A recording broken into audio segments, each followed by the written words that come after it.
আচ্ছা, রাঙ্গুনিয়া বাড়ি, রাঙ্গুনিয়ার ছেলে।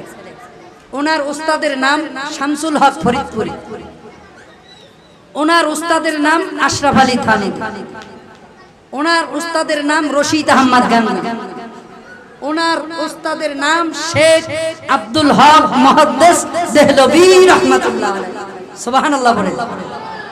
উনি আবার সুন্নিদের উস্তাদ, ওয়াহাবিদের উস্তাদ, খারিজিদের উস্তাদ।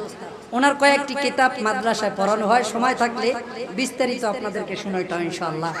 তো সেই আব্দুল হক মুহাদ্দিস দেহলভী যারা বলে মিলাদ কিয়াম করা জায়েজ নাই, এগুলি বেদাত ভণ্ড, এদের উস্তাদেরা মিলাদ করেছে, দাঁড়ায়া কিয়াম করেছে, পৃথিবীর সব আমলের চাইতে মিলাদ কিয়ামকে বড় আমল মনে করেছেন।